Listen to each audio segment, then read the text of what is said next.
தெறிக்கவிடும் காரம் நிறம் சுவையை தருகிறது. ஆச்சி மிளகாய் தூள் தெறிக்கவிடும் காரம் நிறம் சுவை. சன் குழும தலைவர் கலாநிதி மாறன் மற்றும் அவருடைய சகோதரரும் மக்களவை உறுப்பினருமான தயாநிதி மாறன் இடையிலான சொத்து பிரச்சினை சுமூக முடிவை எட்டியுள்ளதாக தெரிகிறது. முதல்வர் மு.க.ஸ்டாலின் நேரடியாக மேற்கொண்ட சமரச முயற்சியின் அடிப்படையில் சகோதரர்கள் இருவரும் இணக்கமான முடிவை நோக்கி நகர்ந்துள்ளனர்.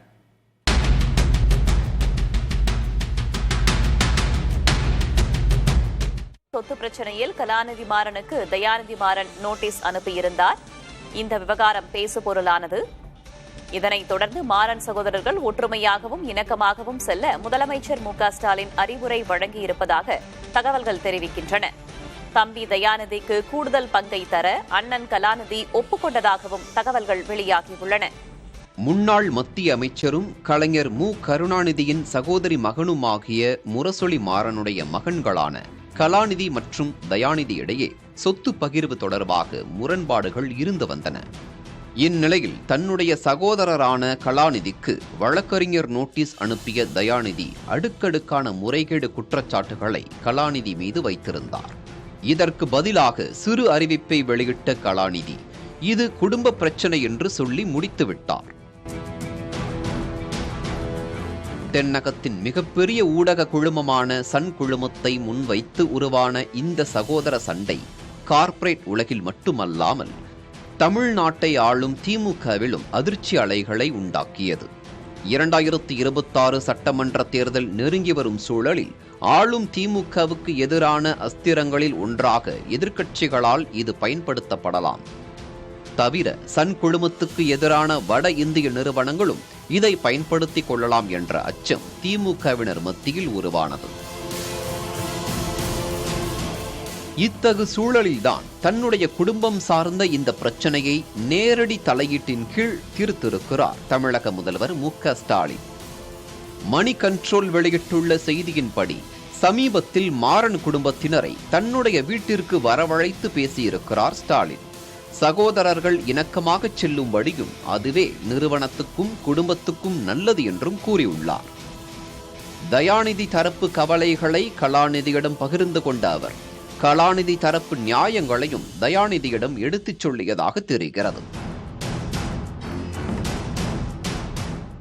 மேலும் மூத்த பத்திரிகையாளரும் முதல்வரின் நண்பருமாகிய என் ராம் மூலமாகவும் மத்தியஸ்த முயற்சிகள் மேற்கொள்ளப்பட்டதாக சொல்லப்படுகிறது. முதல் கட்ட பேச்சுவார்த்தையில் தயாநிதி மாறன் சன் குழுமத்தின் தினகரன் அல்லது சுமங்கலி நிறுவனத்தை தனக்கு ஒதுக்க வேண்டும் என கோரியிருக்கிறார்.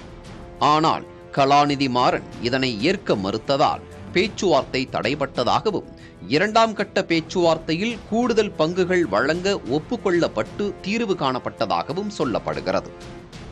இதுகுறித்து சம்பந்தப்பட்ட தரப்பினர் கருத்துக்களை புதிய தலைமுறை பெற முயன்றாலும் அவர்களுடன் பேச இயலவில்லை.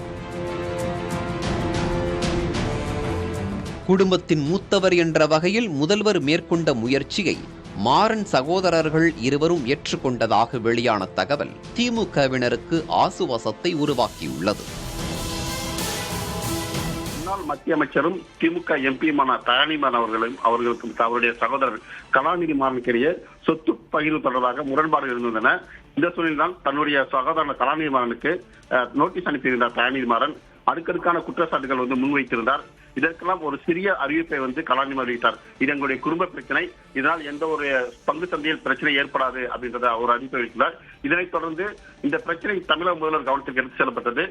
முக்கிய மத்தியஸ்தராக முதலமைச்சர் ஸ்டாலின் உத்தரவின் அடிப்படையில் மூத்த பத்திரிகையாளர் இந்து என் ராம் அவர்களுடைய மத்தியஸ்தம் பேரில் இருவரையும் பேசி சமரசம் பேச்சுவார்த்தைகள் டெல்லியிலிருந்தும் வழக்கறிஞர்கள் வந்திருந்தார்கள். இரு தரப்பிலும் பேச்சுவார்த்தை நடத்தி முக்கியமாக தயாநிதி மாறன் கேட்ட பங்கை விட கூடுதலாகவே கலாநிதி மாறன் கொடுக்க முன் வந்திருப்பதால் இந்த பிரச்சனை ஒரு சுமூக தீர்வு கண்டிருக்கிறது. ஏற்கனவே கடந்த காலங்களில் கலைஞர் அவர்கள் இருந்தபோது இதே போன்ற குடும்ப பிரச்சனை வந்தபோது கண்கள் இழித்தன இதயம் பலித்தன அப்படின்ற ஒரு கருத்தை முன்வைத்து கலாநிதி மாறன் குடும்பத்தில் ஒரு பிரச்சனை தீர்த்து வைத்தார். அந்த இடத்தில் தற்போது மு.க.ஸ்டாலின் அவர்களும் சித்தரஞ்சன் சாலையில் அழைத்து அவர்களை சமரச பேச்சு நடத்தியிருக்கிறார். எனவே இதை திமுக மத்தியில் மிகப்பெரிய சந்தோஷத்தை ஏற்படுத்தியிருக்கிறது. தெறிக்கவிடும் காரம் நிறம் சுவையை தருகிறது. ஆச்சி மிளகாய் தூள் தெறிக்கவிடும் காரம் நிறம் சுவை.